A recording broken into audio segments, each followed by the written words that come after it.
Sempre me disseram que meu lugar era a limpeza, a cozinha, o silêncio. Eu aceitei. Até aquela noite em que eu estava com febre, mesmo assim, me fizeram limpar a casa inteira. No jantar, desmaiei. Ao recobrar os sentidos, ouvi meu pai dizer: "Para de drama, garota fraca, levanta e vai lavar a louça." Minha irmã riu. Foi ali, entre o desprezo e a dor, que decidi que aquilo não terminaria assim. O que aconteceu depois mudou tudo: hospital, polícia e uma verdade que fez minha família pagar caro. Olá, seja bem-vindo ao canal Histórias Surpreendentes. Curta e se inscreva nesse canal, aproveite e ative as notificações. Comente aqui de qual cidade você está assistindo, vou adorar saber e deixar um coração no seu comentário. Desde muito cedo, minha vida dentro de casa parecia não ter outro significado além de servir.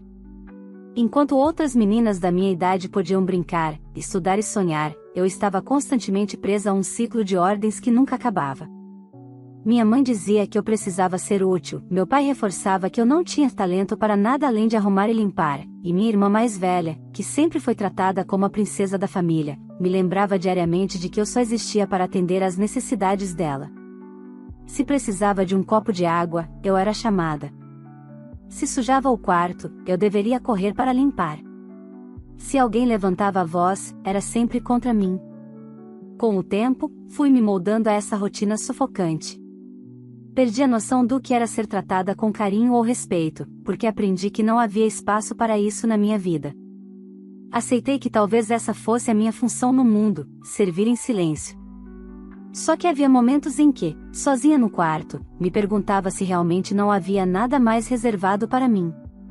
Eu via jovens da minha idade sonhando em passar no vestibular, arrumando empregos, vivendo histórias fora de casa, e eu estava ali, sendo a empregada gratuita debaixo do mesmo teto que deveria me proteger. Por fora, parecia que tudo era normal. Quem via de fora dizia que minha família era estruturada, tradicional, até exemplar. Mas ninguém imaginava o peso das palavras e das humilhações que eu carregava todos os dias. Ninguém via as vezes em que chorava em silêncio, escondida atrás da porta do banheiro, depois de ouvir meu pai dizer que eu não servia nem para ser filha. Ninguém via quando minha irmã se gabava para as amigas de ter alguém em casa que fizesse tudo por ela, enquanto eu segurava a raiva e a dor de ser tratada como um objeto sem valor. As tarefas nunca tinham fim. Eu podia estar cansada, com dor de cabeça, com cólica ou até mesmo doente, nada importava. A regra era clara, eu precisava obedecer. Se ousasse reclamar, era chamada de ingrata, preguiçosa, inútil. Era como se minha voz não tivesse direito de existir. Com os anos, a ideia de fugir aparecia na minha mente, mas o medo me paralisava. Como eu iria sobreviver sem apoio, sem dinheiro, sem experiência? Esse pensamento me acorrentava ainda mais àquela vida de submissão. A cada dia, a esperança diminuía, e em seu lugar crescia a resignação. Até que chegou a semana em que meu corpo não aguentou mais. Eu estava com febre alta, dores pelo corpo inteiro, mal conseguia ficar de pé. Mesmo assim, naquele sábado, minha mãe exigiu que eu fizesse uma faxina completa na casa. "Não é porque está com um resfriadozinho que vai virar inútil de vez", ela disse, me olhando com desprezo. Passei horas esfregando o chão, limpando vidros, carregando baldes, enquanto minha cabeça latejava e minha visão escurecia. Ao anoitecer, quando todos se reuniram à mesa para o jantar, meu corpo simplesmente desabou. A última coisa que ouvi antes de perder a consciência foi o som dos talheres batendo nos pratos e o riso abafado da minha irmã. Quando recobrei os sentidos, já estava deitada no sofá, ainda zonza e com o coração acelerado. Meu pai, sem um pingo de preocupação, me olhou com frieza e disse: "Para de drama, garota fraca. Levanta e vai lavar a louça do jantar." Minha irmã, do outro lado da sala, soltou uma gargalhada debochada: "Não importa o que está sentindo, lave a louça e aí, quem sabe, depois pode descansar." Aquelas palavras caíram sobre mim como uma sentença. Era como se dissessem que minha dor não tinha valor, que minha vida não importava. Foi nesse instante, mesmo com o corpo ainda em chamas pela febre, que algo dentro de mim se quebrou. Eu entendi que, se continuasse ali, seria destruída de vez, não só fisicamente, mas também por dentro. Levantei devagar, cambaleante, ignorando os olhares de desprezo que me seguiam. Peguei minha bolsa, enfiei alguns documentos e saí pela porta, sem dizer uma palavra. A cada passo que dava para longe daquela casa, sentia uma mistura de medo e alívio. Medo de não saber o que me aguardava fora dali, mas alívio por finalmente estar me afastando do lugar que me esmagava todos os dias. Quando cheguei ao hospital, desabei na recepção. O médico que me atendeu, ao ouvir meu relato, franziu o senho com indignação. Enquanto me examinava e providenciava a medicação, chamou a polícia. Eu nem sabia como reagir, só sentia meu corpo estremecer, como se finalmente estivesse sendo visto por alguém. Naquele momento, percebi que algo estava mudando. Talvez, pela primeira vez, eu tivesse uma chance de romper de verdade com aquela vida de dor e humilhação. E, a partir daquele instante, meus pais e minha irmã teriam que enfrentar consequências que jamais imaginaram. O hospital parecia um mundo totalmente diferente da minha casa. Ali, ao contrário de onde eu vivia, as pessoas me olhavam nos olhos, perguntavam como eu estava e me tratavam como se minha dor fosse legítima. Quando a enfermeira aferiu minha febre e viu que estava acima dos 39 graus, me acomodou em uma maca e trouxe soro para hidratar meu corpo debilitado. Eu nunca tinha sentido tanta fragilidade, mas ao mesmo tempo nunca tinha experimentado a sensação de estar cuidada. Enquanto o medicamento corria pela veia, o médico voltou ao meu lado, sério, com uma prancheta em mãos. Ele me pediu que contasse tudo desde o início, não apenas a febre ou o desmaio, mas como era minha rotina em casa. Por um instante, pensei em mentir, em minimizar a situação, como sempre fazia para evitar brigas. Mas algo em seu olhar firme e ao mesmo tempo compassivo me deu coragem. Contei tudo. Desde as vezes que fui obrigada a acordar cedo para limpar a casa inteira sozinha até as ocasiões em que ouvi meu pai dizer que eu não passava de um estorvo. Relatei como minha irmã me humilhava diariamente, rindo de mim, me chamando de empregadinha enquanto exibia o conforto que eu nunca tive. O médico respirou fundo e anotou cada detalhe. Quando terminei, me olhou com seriedade. O que você passou não é normal. É violência psicológica, e o episódio de hoje pode ser enquadrado até como negligência grave. Você poderia ter tido uma complicação séria. Eu não vou deixar isso passar. Poucos minutos depois, uma policial entrou na sala. Era uma mulher de porte firme, uniforme impecável, mas que falava com uma calma que me surpreendeu. Ela se apresentou como investigadora da delegacia local e explicou que o hospital havia acionado a polícia por se tratar de suspeita de maus-tratos familiares. Meu coração disparou. Eu nunca tinha imaginado envolver autoridades contra minha própria família. Era como se de repente eu estivesse traindo aquelas pessoas, mesmo sabendo que elas sempre me traíram primeiro. A policial me ouviu em silêncio, apenas confirmando alguns pontos e pedindo detalhes sobre nomes, horários, situações. Quando terminei, ela me entregou um cartão com seu contato e disse: "Você não está sozinha. Vamos abrir um boletim de ocorrência e investigar. Se for preciso, pediremos medida protetiva." O mundo parecia girar. Medida protetiva. Investigação. Termos que eu só conhecia de ouvir falar em notícias e que agora faziam parte da minha vida. Eu estava aterrorizada, mas também sentia uma pequena chama dentro de mim. Talvez, finalmente, as coisas fossem diferentes. Fiquei internada por 2 dias para me recuperar. Durante esse tempo, enfermeiras iam e vinham, sempre atenciosas.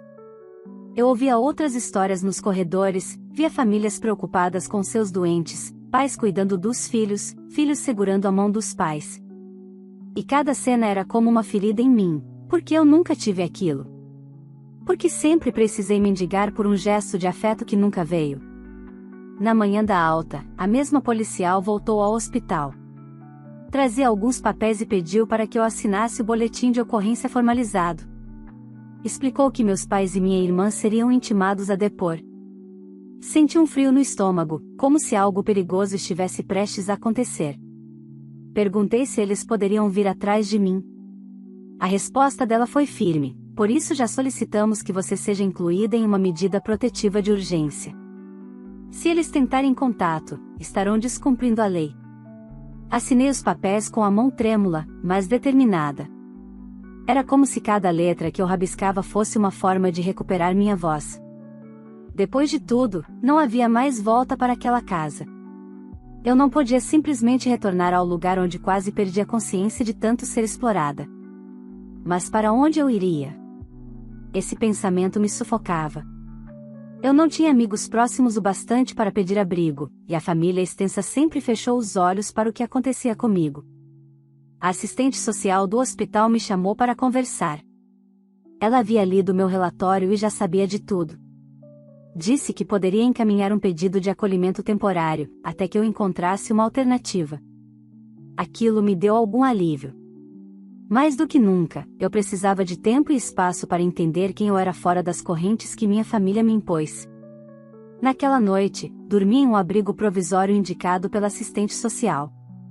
O quarto era simples, com 2 camas, paredes brancas e uma pequena janela. Dividi o espaço com outra jovem que havia fugido de um relacionamento abusivo. Pela primeira vez em anos, adormeci sem medo de alguém abrir a porta para me mandar fazer algo. Ainda assim, o peso das lembranças me perseguia. As palavras do meu pai ecoavam: garota fraca. O riso debochado da minha irmã ainda queimava nos meus ouvidos. A indiferença da minha mãe ainda me feria mais do que qualquer febre.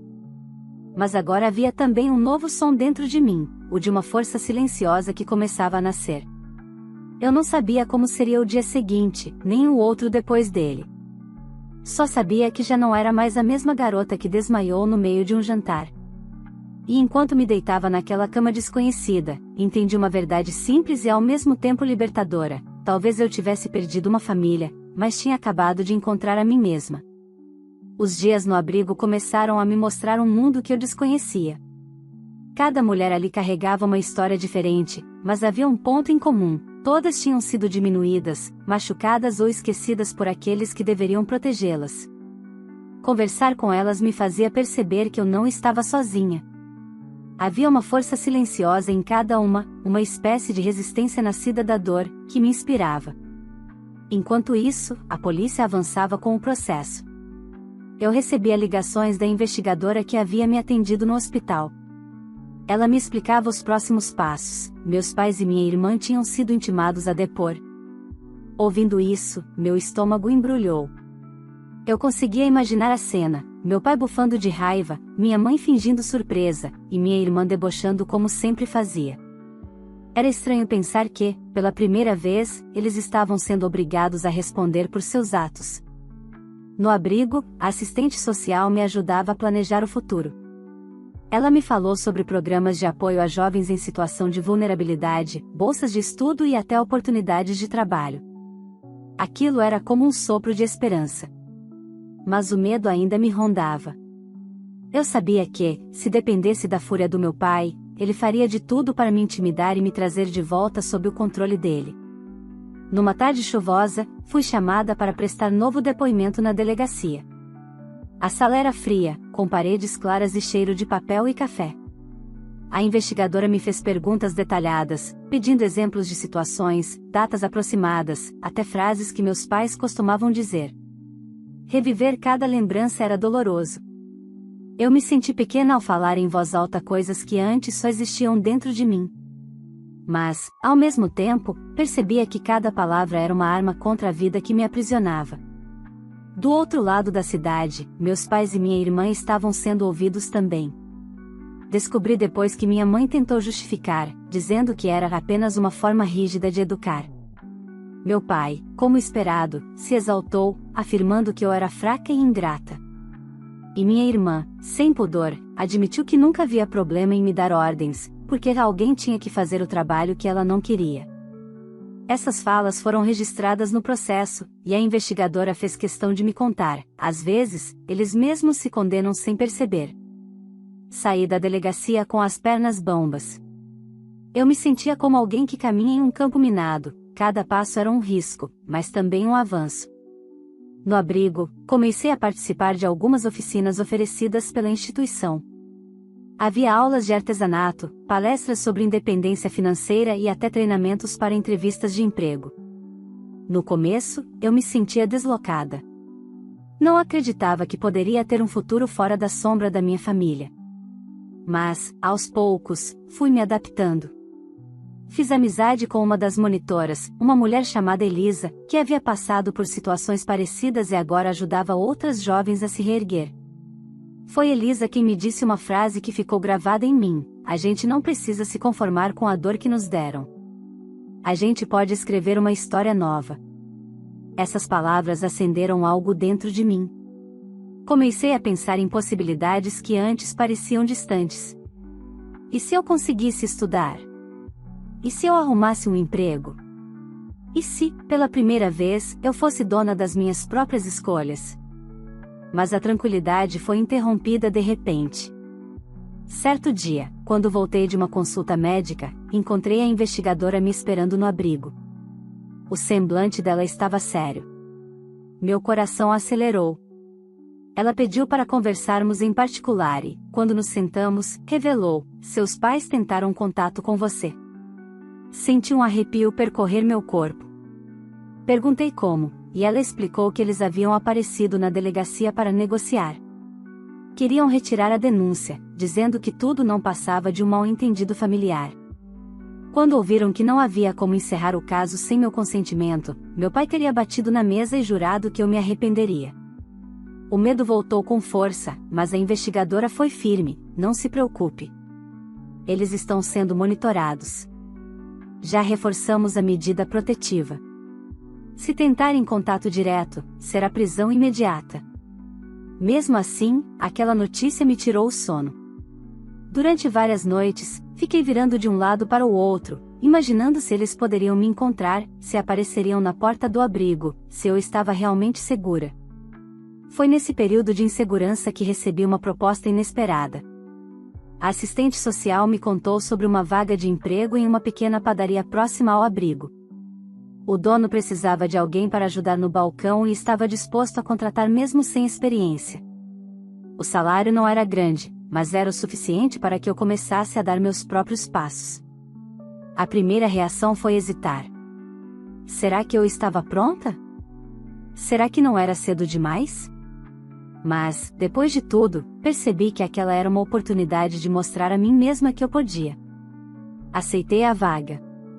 No primeiro dia, minhas mãos tremiam ao atender os clientes, mas cada palavra de incentivo da dona da padaria me fazia ganhar confiança. Eu nunca tinha recebido um parabéns, você fez um bom trabalho até aquele momento. E ouvi isso depois de servir meu primeiro café com pão na chapa. Enquanto o processo contra minha família se desenrolava, eu começava, timidamente, a construir uma vida nova. Ainda carregava cicatrizes, ainda sentia medo, mas agora havia também uma centelha de esperança. E, mesmo sem saber, aquela pequena padaria seria o primeiro passo para mudanças que transformariam minha vida para sempre. Os dias iam mudando meu corpo e minha cabeça. Trabalhar na padaria me deu uma rotina leve e, pela primeira vez em muito tempo, a sensação de pertencimento em um lugar que não me punia por existir. Aprendi a decorar pedidos, a sorrir sem esforço e a me acostumar com o som das máquinas e das conversas miúdas dos clientes. Cada gesto simples me devolvia pedaços do que a família me arrancara. Foi numa tarde de sábado, ao final do turno, que o mundo pareceu tremer de novo. Eu estava fechando a caixa registradora, contando o troco com a atenção que a dona sempre pedia, quando senti o estômago gelar. Ao olhar pela porta da padaria, vi 2 carros parando em frente. Um deles era o carro da família. Meu rosto queimou, senti as mãos ficarem frias. A dona, percebendo minha expressão, perguntou se eu estava bem. Antes que eu conseguisse responder, a porta se abriu com violência e eles entraram. Meu pai caminhou direto até mim, os olhos injetados de raiva. Minha mãe o seguia com um rosto pálido e tenso, minha irmã vinha atrás, o riso cortante pronto para cair como lâmina. A voz do meu pai ecoou no espaço pequeno, abafando as vozes dos clientes. Você vai retirar a queixa ou vai sofrer consequências? Quem você pensa que é? Nós que mandamos em você, sua ingrata. As palavras batiam em mim como pedras. Meu corpo inclinou-se para trás, buscando algo que me sustentasse. Senti um nó na garganta e uma vontade quase animal de correr, mas ali, entre balcões, havia pessoas, havia o dono do estabelecimento, havia vidas que poderiam ser arrastadas pelo tumulto. Antes que eu pudesse responder, minha irmã se aproximou, empurrando meu ombro com desdém. Quase ouvi o coro dos convidados que antes aplaudiam seus desejos por mim. O terror apertou o peito, eu sabia que qualquer reação poderia ser usada contra mim. Foi então que, como um clarão na escuridão, o proprietário da padaria, Sr. Antônio, apareceu vindo da cozinha. Ele encarou a cena com os olhos duros e, com uma calma que parecia planejada, tirou o celular do bolso e começou a gravar. A câmera focalizou meu pai e minha irmã enquanto eles profanavam minha dor com exigências e ameaças. Antônio, andando em minha direção, falou alto o suficiente para que todos ouvissem: "Vocês precisam sair agora. Já estou ligando para a polícia. Aqui não é casa de vocês para fazer ameaças." A menção imediata da polícia pareceu incendiar ainda mais meus pais. Meu pai praguejou, avançou um passo, mas quando viu o telefone na mão do dono, hesitou. Aparentemente, não esperavam ser confrontados, muito menos registrados. Antônio chamou a polícia, informou o número da placa do carro e descreveu a situação. Em poucos minutos, com o celular registrando cada palavra, meus pais perceberam que a cena ia além de um ataque verbal. Havia provas, havia testemunhas, pessoas que passavam pela rua. Minha irmã, furiosa, lançou um último insulto e, em seguida, os três saíram com passos largos e raivosos. Antes de fechar a porta, ouvi o som do carro arrancando e a mistura de palavrões que ecoavam na rua. Fiquei imóvel por alguns segundos, o coração batendo tão forte que parecia sair pela boca. As mãos de Antônio pousaram levemente nos meus ombros, um gesto de proteção mais do que de consolo. "Fica calma", ele disse, em um tom que não pedia autorização. "Eles não vão voltar. Já liguei e expliquei tudo. Se quiser, a gente fica com a gravação. Você tem comigo um lugar seguro enquanto precisar." Aquelas palavras me embalaram e me derrubaram ao mesmo tempo. Senti uma onda de alívio tão grande que comecei a chorar, baixinho, sem conseguir controlar. Era choro de medo que se desfazia, era choro de quem finalmente sentiu o chão firme sob os pés. Algumas horas depois, quando a polícia chegou, os agentes conversaram com Antônio, viram a gravação e me levaram para um depoimento emergencial. Passei a noite em contato com a delegacia, fornecendo detalhes e assinando documentos. A investigadora, mais uma vez, foi objetiva: meus pais haviam cometido uma quebra clara da medida protetiva, teriam que responder por isso. Eu senti uma mistura de culpa por trazê-los para a cadeia administrativa e de justiça por, finalmente, ter provas que colocavam limites à impunidade deles. Nos dias que se seguiram, percebi que a batalha mudará de forma. Agora havia evidências documentadas, a gravação, o relato do dono da padaria, o boletim de ocorrência. Minhas palavras não estavam mais sozinhas, tinham eco, tinham prova. Em casa, a repercussão foi explosiva, recebi ligações e mensagens de números desconhecidos, ameaças veladas e até tentativas de contato por meio de terceiros. Mas também recebi apoio de pessoas que eu mal conhecia, clientes que ontem sorriam por um café voltavam para deixar bilhetes encorajando-me, vizinhos pedindo que eu me cuidasse, e a dona da padaria oferecendo que eu ficasse a trabalhar com mais horários para não depender de quem tentou me calar. A transgressão deles me mostrou, com clareza dolorosa, uma verdade que eu já intuía: eles não aceitariam perder o controle tão facilmente. Porém, ao mesmo tempo, me provou que eu não estava só, que havia pessoas dispostas a se colocar entre mim e a violência, e que a lei, quando acionada, podia ser uma arma real contra quem abusa. E enquanto eu olhava a gravação no celular de Antônio, revendo os rostos de quem me feriu, senti mais forte do que nunca a convicção de que aquela história não terminaria do jeito que eles planejavam. O dia em que a investigação foi concluída parecia suspenso no tempo. Entrei no fórum com as mãos trêmulas, mas o corpo mais firme do que eu imaginava. Havia um misto de ansiedade e uma esperança cautelosa, como quem atravessa uma ponte estreita sabendo que o outro lado pode, finalmente, significar ar puro. A sala estava cheia, advogados, o promotor responsável pelo caso, a investigadora que tanto me acompanhou e, em um canto, olhos que eu conhecia bem, os da minha mãe e do meu pai, duros, cheios de raiva contida. Minha irmã evitava olhar para mim. O processo levou meses, porque nem sempre a justiça é rápida, e mesmo quando caminha, parece demorar uma eternidade para quem espera que uma vida volte ao normal. Mas as provas se acumulavam: o boletim médico do hospital, os relatos das enfermeiras, os depoimentos das testemunhas e, principalmente, a gravação feita pelo dono da padaria. Cada elemento se encaixava como uma peça de quebra-cabeça que deixava claro o padrão de humilhação e negligência que eu suportara por anos. Quando o juiz leu a sentença, senti o mundo rodar em câmera lenta. A condenação veio: meus pais e minha irmã seriam submetidos à prisão domiciliar, uma medida que, nas palavras da juíza, buscava garantir a integridade física e psicológica da vítima, impedir novas tentativas de coação e demonstrar a gravidade dos atos cometidos. Além disso, foram condenados a pagar uma indenização por danos morais no valor de R$180 mil, uma decisão que deixou o público na sala em silêncio. Ao ouvir isso, uma sensação estranha me invadiu. Por um lado, uma alegria contida, por outro, a consciência de que dinheiro algum poderia apagar os anos de humilhação. Mesmo assim, aquela quantia representava algo prático: a possibilidade de alugar um lugar só meu, de pagar um curso, de me dar segurança financeira que eu jamais tivera. Era concreto. Era uma porta que se abria. Meus pais reagiram com desculpas murchas que soavam falsas até para eles mesmos. Meu pai bateu com a mão na mesa, ofegante, proferindo ameaças veladas de retaliação. A juíza, impassível, lembrou que qualquer tentativa de descumprir a prisão domiciliar ou de coagir a vítima seria imediatamente comunicada às autoridades e poderia resultar em prisão preventiva. Minha irmã, por sua vez, teve um ataque de choro que mais parecia espetáculo do que arrependimento. A plateia viu a máscara cair.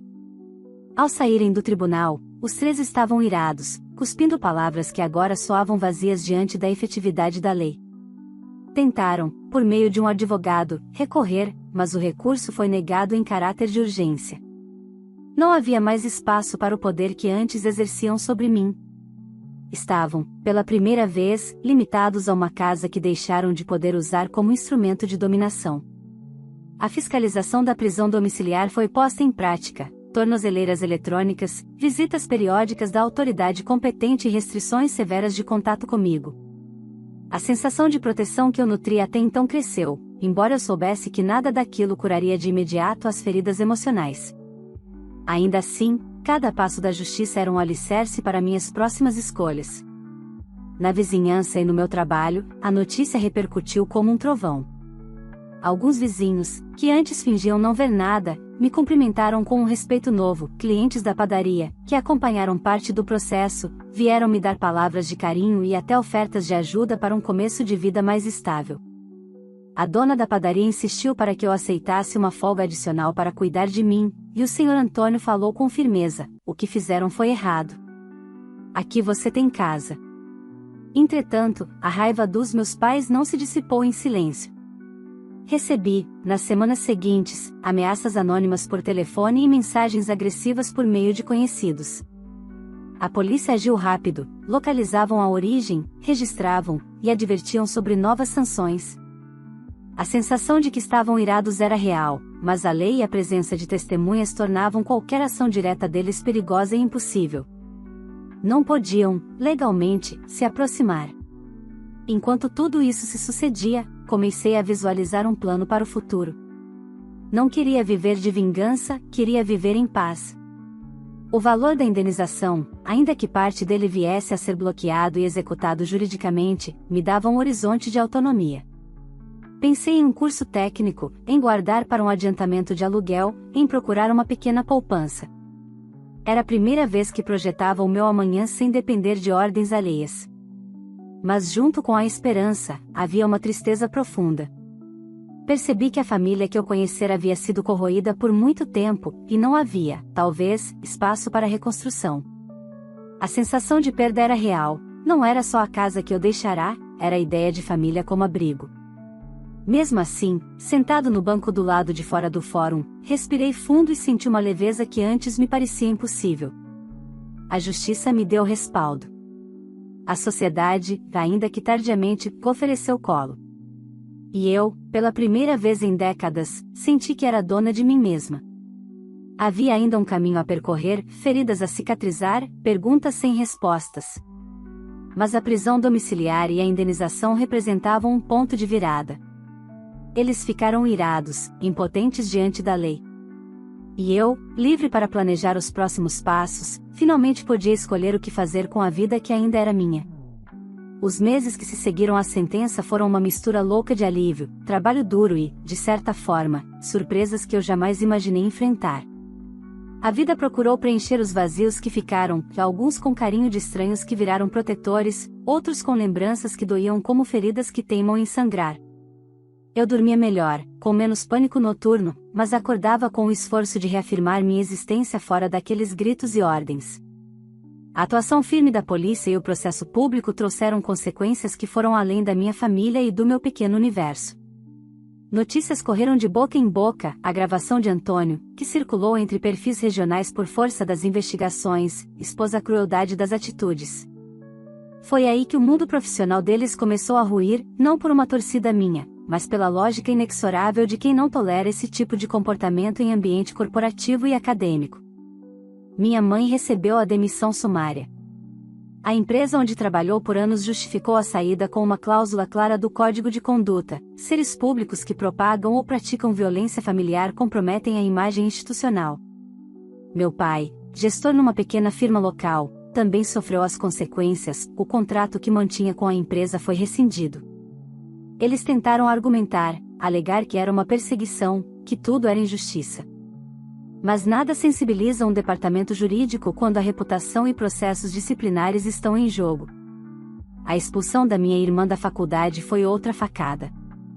O conselho acadêmico, ao analisar as evidências e as denúncias que chegaram até lá, entendeu que sua conduta feriu princípios éticos e o Código de Convivência Estudantil. Houveram reuniões, debates e, para minha surpresa, e talvez satisfação contida, a decisão foi unânime: ela perderia a vaga. Vi, nos boletins e nas poucas mensagens que recebia por canais oficiais, que a academia não lhe daria refúgio. Eles ficaram irados. Não só com a sentença do juiz, mas com a resposta fria do mercado e das instituições. Ligavam em casas de conhecidos, reclamavam com advogados, tentaram negociar, mobilizar gente para divulgar versões inventadas. Chegaram a procurar alguns vizinhos para mentir sobre minha conduta. Tudo em vão. A tornozeleira eletrônica e as ordens judiciais, somadas à opinião pública, tornaram qualquer retaliação direta um caminho de autoaniquilação. Enquanto isso, eu fazia minhas escolhas. Usei parte da indenização para pagar o aluguel de um apartamento pequeno, porém só um lugar onde pude pendurar minhas coisas sem pedir permissão. Investi em um curso técnico que me interessava, pesquisei bolsas e organizei um orçamento para que o dinheiro rendesse. Antônio me ajudou com horários na padaria até eu me estabilizar. Elisa me indicou uma professora que deu reforço para algumas disciplinas que eu queria cursar. Pessoas que, sem obrigação, estenderam a mão. Isso me fez acreditar que existem alianças sinceras além das paredes que me aprisionaram. Não vou mentir, ver minha família desabar socialmente doeu. Havia, sim, um luto por aquilo que poderia ter sido, uma família que deveria ser abrigo e que foi terreno de constante humilhação. A insanidade dos meus pais em manter a postura até depois das punições mostrou que algumas feridas são irreparáveis. Mas com o tempo a tristeza deu espaço para uma aceitação prática: eu não era responsável pela ruína deles, eu era responsável por mim. O dinheiro da indenização não foi usado para ostentar. Foi utilizado para criar segurança, um colchão, um curso, a reforma de um pequeno armário no apartamento e, mais importante, para pagar por terapia. As sessões foram duras, cheias de silêncios e verdades que eu evitava há anos, mas essenciais para recompor minha identidade longe das vozes que a diminuíam. Aprendi a nomear as feridas, a aceitar que a raiva e a compaixão podem coexistir, e a não confundir justiça com vingança como forma de felicidade. Com o tempo, minha irmã tentou contato por meio de intermediários. Pediu perdão em mensagens protocolares que pareciam ensaiadas. Não respondi. Não porque eu quisesse ser cruel, mas porque precisava garantir que qualquer reaproximação não voltasse a me escravizar emocionalmente.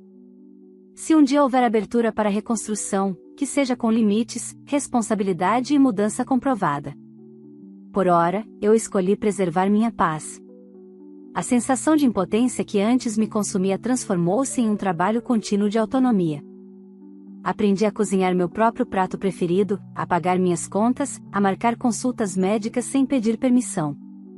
Descobri que cada pequena vitória cotidiana era uma afirmação de liberdade. Na última vez que passei pela padaria, Antônio me ofereceu um sorriso e, sem alarde, me disse: "Você fez o que precisava ser feito. A vida agora é sua." Aquela frase não era fechamento dramático nem fantasia de conto. Era a verdade de uma mulher que reconstituía a própria vida tijolo por tijolo. E assim encerra-se este capítulo da minha história, não com aplausos grandiosos, mas com passos silenciosos que me levaram de volta a mim mesma. Eles ficaram irados, impotentes diante das consequências. Eu, em contrapartida, aprendi a cuidar de mim, pacientemente, dia após dia, até que a dor perdesse o brilho e a esperança voltasse a ocupar o primeiro plano. Se essa história mexeu com você, mostre seu apoio agora mesmo. Curta o vídeo, inscreva-se no canal e ative o sininho para não perder nenhuma das próximas histórias. Compartilhe também com amigos e familiares, pode ser que alguém próximo precise ouvir essa mensagem de força e superação. E me diga, você faria o mesmo que a filha fez diante de tanta injustiça? Escreva nos comentários a sua resposta. Quero muito conhecer sua opinião. Ah, e não esqueça de deixar também de qual cidade você está assistindo este vídeo. Vou dar um coração nos comentários das cidades que aparecerem e responder alguns deles com carinho. Sua participação é muito importante, porque é ela que dá vida a esse espaço e me motiva a continuar trazendo histórias que emocionam e inspiram. Então, curta, inscreva-se, compartilhe e deixe seu comentário agora mesmo.